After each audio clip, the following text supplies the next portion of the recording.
आपने जानी गोटे लोक को गोटे दिन में केते। Hi friends, good morning. केमती समस्ते अच्छंती? आशा करछि आपण माने समस्ते बहुत ही भलरे थिबे। आज हला सोमवार, अर्नव के बस रे छाड़ी कि ना एबे मु जाउछि क्यूएफसी रे सब जिंस लेके घर को जिबे। तो चलंतु जिबा क्यूएफसी। सकाळ सकाळ देखंतु खाली कहीं भी लोक नहांती, किंतु गाड़ी फाड़ी सब थुआ आइछि। स्टाफ आस्थिबे आ किछटा तांकर अलगा दुकान रे भी लोक भी आस जाउछंती। देखो कुकुर मान केते बड़ दुकान ये जो मड बेटा देखते से स्पेशली डॉग्स मान।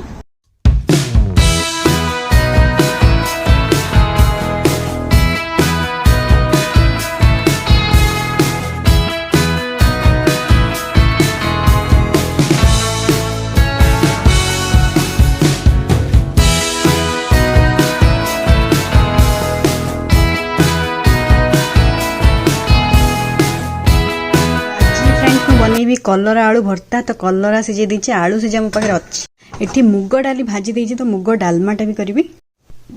सबू परिवा एथरे पकेदेवी। कखारू नहीं, जह्नी नहीं, सारू नहीं, आ बाइगण नहीं। अदा छेचा मो डालमा रे निश्चित भाव में पकाए। सिझेला बेले तार गोटे बढ़िया स्मेल आसे।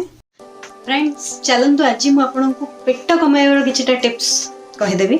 मते सुभद्रा कमेंट करकिना काली कहि पचारथिले दीदी पेट कमाइबार टिप्स कहतु। तो भाविली मु आज सेटा आपण मन सहित शेयर करदेवी। मु कोटा फॉलो करे आ सेटा केते इफेक्टिव रहउची।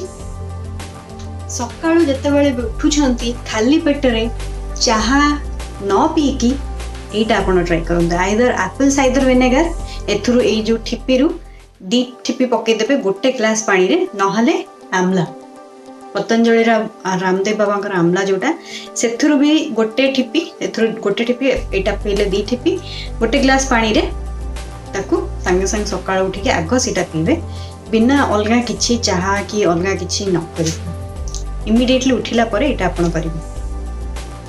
तापरे हैला सेकंड टिप, सकाळु उठू उठू चाहा न पी कि आपण आगो ब्रेकफास्ट करंतु। 8 रु 8:30 भितरे आपणकर ब्रेकफास्ट हबा दरकार। ब्रेकफास्ट रे किछि हेवी खांतु, जेमति कि हे गला डोसा, चकड़ी पिठा हे गला 2-3टा चकड़ी पिठा खांतु, नहले पोहा बने की खांतु, नहले उपमा बने की खांतु, जोटा कि कार्ब्सटा माने हमर जोटा कार्बोहाइड्रेट थाए से जिंसटा आपण सकाळे खांतु। सकाळ उठिकी आग सूर्य नमस्कार किछिटा करंतु। 5टा रु स्टार्ट करंतु, धीरे धीरे करिके ताको बढ़ांतु। डेली चेष्टा करंतु मिनिमम 10टा रु 20टा सूर्य नमस्कार करिवा पई। सकाळु सेटा करंतु। टाइमिंग किछि फिक्स रखंतुनी, एमति भाबंतु जे मो काली स्टार्ट करिवि, मोर मंथ स्टार्टिंग रे स्टार्ट करिवि। तो सेटा केबे भी पॉसिबल हेई पारेनी, कारण हम जेमति जानिचु टुमोरो नेवर कम्स। तो से आपण जिते बड़े भी भावुन जे मुझे करी मो ये नेसेसिटी, तो से स्टार्ट कर दिखाँ। तो मु तो केबे डाइट रे बिलीव करेनी, से आपण माने केबे भी भाबिबेन जे भात खाइबेनी कि रुटी खाइबेनी, खाली माने परिया पत्र खाइबे आ किछि खाइबेनी, माने डाइट कंट्रोल करिवे सेटा केबे भी करिवेनी। सब जिंस खांतु किंतु क्वांटिटी अल्प करंतु। जेमति भातर क्वांटिटी कम करी तरकारी रे क्वांटिटी बढ़ाई दियंतु। आम बॉडी भितर फाइबर जातीय जिंस रहिबाटा निहाती जरूरी देन कार्बोहाइड्रेट्स। तो से सब प्रकार पनीपरिया ऐड करंतु। आपणकर वेजिटेबल जहाँ भी रहिला सब जिनस खांतु आ भातर क्वांटिटी कमी दियंतु। तो आउ गोटे जिनस है जे आपणकर खाइबार आपण फ्रूट्स ऐड करंतु। जेमति हे गला कदली, बेरीज, सब प्रकार ग्रेप्स, कमला, से सब जिनस, तरबुज, ये सब जिनस भी बहुत खांतु, जोटा कि माने काइंड ऑफ स्नैक्स टाइम रे आपण खाइ परिबे। तो सेटा भी देह पई बहुत ही भलो। आ सीटा भी आपणकर फील भी करेबो आ आपणको अलगा जिनस जो जंक खाउथले आपण सेटा खाइबा भी रोकी दबो।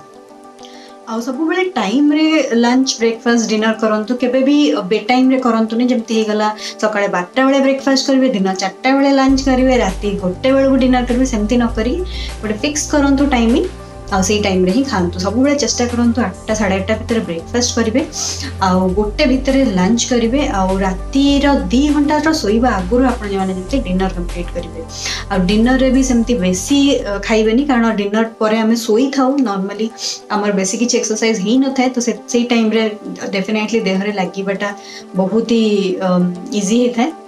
ସେଥିପାଇଁ ଡିନର ସବୁବେଳେ ଲାଇଟ୍ ରଖନ୍ତୁ, 2ଟା ରୁଟି ଖାଆନ୍ତୁ, ବେଶୀ ଖାଆନ୍ତୁ ନାହିଁ। ଆପଣଙ୍କର ୱେଟ୍ ହିସାବରେ ଯଦି ଆପଣଙ୍କର ଅଧିକ ୱେଟ୍ ଅଛି ତାହେଲେ ଆପଣ 2ଟାରୁ 3ଟା ଖାଆନ୍ତୁ, କିନ୍ତୁ ତାଠୁ ଅଧିକ କରନ୍ତୁନି। ଆଉ ସବୁବେଳେ ଭେଜିଟେବଲ୍ସ ଅଧିକ ପରିମାଣରେ ଖାଆନ୍ତୁ, ଯେଉଁଟାକି ଡେଫିନେଟଲି ବେଶୀ କିଛି ସେଥିରେ ଫ୍ୟାଟ୍ ନାହିଁ, ତ ସେଇଟା ଦେହରେ ଲାଗିବାର କିଛି ବି ନାହିଁ। ଆଉ ସବୁବେଳେ ବାହାରର ଖାଇବା ଆଭଏଡ୍ କରନ୍ତୁ, ଯେମିତି ହେଇଗଲା ବହୁତ ହି ଫ୍ରାଏଡ୍ ଫୁଡ୍, ଯେଉଁଟାକି ସେମାନଙ୍କର ତେଲ କ'ଣ, ସେମାନେ ଅଳ୍ପ ତେଲ ବଳିଗଲା ସେଥିରେ ପୁଣି ଆହୁରି ତେଲ ଆଡ଼୍ କରିକିନା କରିଥାନ୍ତି, ଯେଉଁମାନେ କେଉଁ କାଳର ତେଲ ସେମାନେ ୟୁଜ୍ କରନ୍ତି ତାର କିଛି ଠିକ୍ ଠିକଣା ନଥାଏ। ତ ସେଇଟା ଆମେ ଯେତେବେଳେ ଖାଇଥାଉ ସେଇଟା ଦେଖିବେ, ଆପଣ ଯେତେବେଳେ ସେ ତେଲଟାକୁ ଟଚ୍ କରିବେ, ସେ ତେଲର ଏତେ ଷ୍ଟିକି ପରିମାଣ ଥାଏ, ସେଇଟା ଭାବନ୍ତୁ ଆମ ଦେହ ଭିତରକୁ ଗଲେ ସେଇଟା କ'ଣ କ୍ଷତି କରିପାରେ। ତ ସେଇଟା ଡେଫିନେଟଲି ଆଭଏଡ୍ କରନ୍ତୁ। ଯଦି ବି ଫ୍ରାଏଡ୍ ଫୁଡ୍ ଖାଇବାକୁ ଇଚ୍ଛା ଅଛି ବାହାରୁ ଡେଫିନେଟଲି ଆପଣ ଖାଇବେ, କିନ୍ତୁ ତାକୁ ମିନିମଲ୍ କରନ୍ତୁ, ଯେମିତି ୱିକଲି ଥରେ କି 2ଥର ମ୍ୟାକ୍ସିମମ୍ ଖାଆନ୍ତୁ। ଆଭଏଡ୍ କରନ୍ତୁ ଡେଲି କନଜମ୍ପ କରିବା ପାଇଁ। ଆଉ ଘରେ ଯେତେବେଳେ ବି ଇଚ୍ଛା ହେଉଛି ଆପଣ ଘରେ ବନେଇକି ଖାଆନ୍ତୁ। ଆଉ ଆପଣ ଯେଉଁ ତେଲରେ ଛାଣୁଛନ୍ତି ସେଇ ତେଲଟାକୁ ମ୍ୟାକ୍ସିମମ୍ 2ଥର ଛାଣି ସାରିଲା ପରେ ସେ ତେଲଟାକୁ ଫୋପାଡ଼ି ଦିଅନ୍ତୁ। ଆଉ ଗୋଟେ କଥା, ଡେଲି ଆପଣ କିଛି ନା କିଛି ଏକ୍ସରସାଇଜ କରନ୍ତୁ। ଯଦି ଆପଣ ଭାବୁଛନ୍ତି ଆପଣଙ୍କର ୱେଟ୍ ବହୁତ ଅଧିକ ହେଇଯାଇଛି ତାହେଲେ ତ ଆପଣଙ୍କୁ ଯେଉଁ ବ୍ରିସ୍କ ୱାକ୍ଟା କରିବାକୁ ପଡ଼ିବ, ଯେଉଁଥିରେ କି ଆପଣଙ୍କର ପୁରା ଝାଳ ବାହାରିବ। ସେଇଭଳିଆ ୱାକ୍ ଆପଣ ଆଇଦର ସକାଳେ 1 ଘଣ୍ଟା କରନ୍ତୁ କିମ୍ବା ଇଭିନିଂରେ 1 ଘଣ୍ଟା କରନ୍ତୁ, ଯେମିତି ଆପଣ ଦେଖୁଥିବେ ଆପଣଙ୍କର ସ୍ୱେଟିଂ ହେଉଥିବ। ନହେଲେ କିଛି ଗୋଟେ ସ୍ପୋର୍ଟସ୍ ନିଅନ୍ତୁ, ଯେଉଁଟାକି ହେଇଗଲା ବ୍ୟାଡମିଣ୍ଟନ ହେଇଗଲା କିମ୍ବା କିଛି ବି ଯେଉଁଥିରେ ଖେଳରେ ଆପଣଙ୍କର ବହୁତ ଝାଳ ଫାଳ ବୋହିବ, ସେଭଳିକା ଆପଣ ଖେଳିଲେ। ଆଉ ସେଇଟା ଆପଣ ଡେଲି କରନ୍ତୁ, ଡେଲି ନହେଲେ ବି ଆଟଲିଷ୍ଟ ୱିକଲି 3ରୁ 4 ଦିନ କରନ୍ତୁ, ଯେଉଁଟାକି ମିନିମମ୍ 1 ଘଣ୍ଟା ପାଇଁ, ଯେଉଁଟାକି ବହୁତ ହି ଭଲ ଆପଣଙ୍କର ଦେହ ପାଇଁ, ଆପଣଙ୍କୁ ଆକ୍ଟିଭ ବି ରଖିବ, ଆପଣଙ୍କର ଫ୍ୟାଟ୍ ବି ଜମିବନି କୌଣସି ଜାଗାରେ।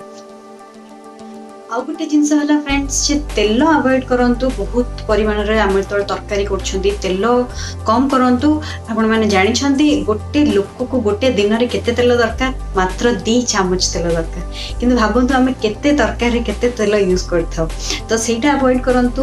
ମ୍ୟାକ୍ସିମମ୍ ସିଝା ସିଝି ଖାଇବାକୁ ଚେଷ୍ଟା କରନ୍ତୁ, ଯେମିତି ଅଣ୍ଡା ହେଇଗଲା ତାକୁ ବଏଲ୍ କରି ଖାଆନ୍ତୁ, ସନ୍ତୁଳାକୁ ସିଝେଇକି ଖାଆନ୍ତୁ, କିଛି ଚକଟା କରିକି ଖାଆନ୍ତୁ, ରୋଷ୍ଟ କରିକି ଖାଆନ୍ତୁ।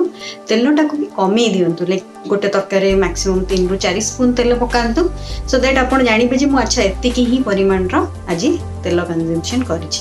କାରଣ ସେଇଟା ବି ବହୁତ ଆମର ଫ୍ୟାଟ୍ ଡେଭଲପ୍ କରିଥାଏ, ମାନେ ସେଇଟା ଆମ ବଡି ଭିତରକୁ ଯାଇକିନା ସେଇଟା ବି ଆମ ବଡିର ଭିତରେ ଫ୍ୟାଟ୍ ଜମେଇଥାଏ। ଏଇସବୁ ଟିପ୍ସ ଆପଣ ଫଲୋ କରନ୍ତୁ, ଡେଫିନେଟଲି ଦେଖିବେ ଆପଣଙ୍କର ବଡିରେ ଫ୍ୟାଟ୍ ଜମିବା ବହୁତ ହି କମିଯିବ। ଆପଣ ଯେତେବେଳେ ଏକ୍ସରସାଇଜ କରିବେ ସେତେବେଳେ ଆପଣଙ୍କର ଧୀରେ ଧୀରେ ଆଗ ଫେସ୍ରେ ବଡି ଫ୍ୟାଟ୍ଟା କମିବ, ତାପରେ ହାତ ଫାତରେ କମିବ, ତାପରେ ଯାଇକିନା ବେଲି ଫ୍ୟାଟ୍ଟା କମିଥାଏ। ତ ବେଲି ଫ୍ୟାଟ୍ଟା କମିବାଟା ହେଉଛି ସବୁଠୁ ଲାଷ୍ଟ, କିନ୍ତୁ ସେଟା ଡେଫିନେଟଲି କାମ କରିବେ ଯଦି ଆପଣ କଣ୍ଟିନ୍ୟୁଅସଲି ଏଇସବୁ ଜିନିଷ ଫଲୋ କରିବେ। ତ ମିନିମମ୍ ଆପଣଙ୍କୁ 1 ବର୍ଷ ତ ଲାଗି ହିଁ ଯିବ। ସବୁ ଯେମିତି ଆମର ଫ୍ୟାଟ୍ଟା ଆସିବା ପାଇଁ ବି ଟାଇମ୍ ଲାଗିଥାଏ, ବହୁତ ଦିନ ପରେ ସେଇଟା ଆସ୍ତେ ସେମିତି କମିବା ପାଇଁ ବି ଟାଇମ୍ ଲାଗିବ। ତ ଭାବିବେନି ଯେ 1 ମାସରେ ମୋର କମିଯିବ କି 2 ମାସରେ କମିଯିବ, 3 ମାସରେ କମିଯିବ। ଏଇଟା ହେଉଛି ଗୋଟେ କଣ୍ଟିନ୍ୟୁଅସ୍ ପ୍ରୋସେସ୍। ତ ସେଥିପାଇଁ ଆପଣ ଏଟାକୁ କଣ୍ଟିନ୍ୟୁ କରନ୍ତି, ଆଉ ଦେଖିବେ କେତେ ଆପଣ ଫରକ ଜାଣିପାରିବେ। ଆପଣମାନେ ଭାବୁଥିବେ ଫୁଲ ଗଛ ସବୁ ଏଠି କାହିଁକି ପଳେଇ ଆସିଛି? ସବୁ ଜାଗା ମୁଁ ଏଠିକି ନେଇ ଆସିଛି, କାରଣ ଆମର ବାଲକୋନିଟା ଏବେ ବନ୍ଦ ହେଇଯିବ, ମାନେ ଆମେ ଆଉ ବିଲକୁଲ ଆକ୍ସେସ୍ ବି ସେପଟକୁ ଯାଇ ବି ପାରିବୁନି। ଏଇଟା ସେମାନେ ପୁରା କଭର କରିଦେବେ, ଗୋଟେ ଇଏ ଲଗେଇଦେବେ, କାଠର ଗୋଟେ ବାଡ଼ ଟାଇପ୍ର ଲଗେଇଦେବେ। ତାପରେ ଏଠି ସବୁ କାମ ଚାଲିବ, ତାଙ୍କର ଯେମିତି ସବୁ ଚାଲିଛି ଫ୍ରଣ୍ଟ ଆପାର୍ଟମେଣ୍ଟରେ ସେମିତି ହିଁ ଚାଲିବ। ଆଉ ସେଇଟା କେତେ ଦିନ ଲାଗିବ କିଛି ଠିକ୍ ନାହିଁ। ଆଉ ସେମାନେ କହିଥିଲେ, ମେଲ୍ ବି ପଠେଇଥିଲେ ଯେ ସବୁ କାଢ଼ି ଦିଅ, ଗଛ ଫଛ ଯାହା ବି ସବୁ ବାଲକୋନି ଅଛି ସବୁ କାଢ଼ିକି ଖାଲି କରିଦିଅ। ତ ସେଥିପାଇଁ ସେଗୁଡ଼ା ସବୁ ସେ ଘରକୁ ନେଇଯାଇଛି। ଆଉ ତ କିଛି ବାଟ ନାହିଁ କେଉଁଠି ରଖିବା ପାଇଁ, ସେଥିପାଇଁ ସେଇ ଘରକୁ ନେଇଗଲି। ଆଳୁ କଲରା ଚକଟା ଆମର ଏଠି ରେଡ଼ି ହେଇଗଲାଣି। 3ଟା କଲରା ସିଝେଇଥିଲି, 1 ଆଳୁ ସିଝା, 2ଟା କଞ୍ଚା ଲଙ୍କା, ଲୁଣ ଟିକେ ଆଉ ଧନିଆ ପତ୍ର। ବଢ଼ିଆ ଲାଗେ ୟାର ଟେଷ୍ଟ, ଆପଣମାନେ ନିଶ୍ଚିତ ଭାବରେ ଏଟାକୁ ଟ୍ରାଏ। ଫ୍ରେଣ୍ଡସ୍, ଛୁଙ୍କରେ ଦେବା ପାଇଁ, ଡାଲମାରେ ଛୁଙ୍କ ଦେବା ପାଇଁ ମୁଁ ଏଠି ଟମାଟୋ ଭୁଲି ଯାଇଥିଲି ପକାଇବାକୁ, ତ ଏଥିରେ ପକାଇ ଦେଇଛି। ଘିଅ ନେଇଛି, ଆଉ ଅଦା ଆଉ ଟିକେ ନେଇଗଲି, ଜିରା ଟିକେ, 1 ଶୁଖିଲା ଲଙ୍କା ଆଉ 1 ଟମାଟୋ। ଆଜିର ଡାଲମାଟା ବଢ଼ିଆ ଟେଷ୍ଟି ହେଇଛି। ଦେଖନ୍ତୁ, ଖାଇବା ପାଇଁ ବି ସବୁ ବାଢ଼ିକି ନେଇ ଆସିଛି। ଭାତ, ଡାଲମା, ଆଳୁ କଲରା ଭର୍ତ୍ତା, ଭେଣ୍ଡି ଭଜା ଥିଲା, ଆଉ ପାମ୍ପଡ଼। ସାଧା ଖାଇବାରେ ବି ଗୋଟେ ଅଲଗା ମଜା। 2:50 ଅର୍ଣ୍ଣବର ଆସିଯିବ, ବସ୍ ଆସିବ, ତ ଚାଲନ୍ତୁ ତାକୁ ନେଇକି ଆସିବା। आज भी प्रबल ठंडा पड़ी ये सब नो पार्किंग पे लगे देछंदी कारण एठी काम हबो से नो पार्किंग अर्नब से हाय I'm hiding from you. Why are you hiding? से लुके मुझे समस्या कर कैसे चला तो स्कूल है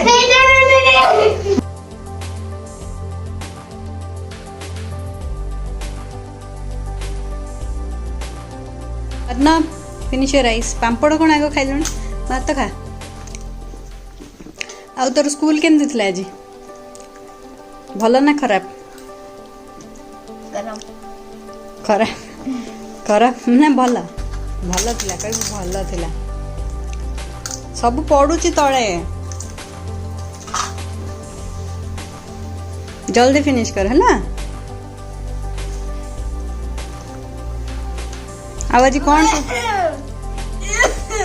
सी कौन आज कौन सब शिखिलु मैथ मैथ रे कौन शिखिलु Natya, why can't we play today? आज वर्षा हो आज कुआड जीवन घर अरे blue blue blue. से गोटे नटिया बहुत बड़ा फैन नटिया जो गोटे सीरियल दे था फ्रेंड्स बाहर भी वर्षा स्टार्ट हो गलानी एबे जस्ट हम जहाँ पड़े आसली तक नहीं कि ना वर्षा भी हो गलानी तो वीडियोटा भी मुझे एतिक ही एंड करुच्ची आपण मैंने मत कमेंट कर जानवे आज वीडियोटा आपण मानक केमती लगिला आ लास्ट वीडियो आपणकर बढ़िया बढ़िया सब कमेंट आसला से बहुत बहुत धन्यवाद आउ आज भी वीडियोटा मुझे रखुच्छी आपण मान सब देखा पुणी गोटे नुआ video till then thank you take care bye bye and have a very nice day see you bye.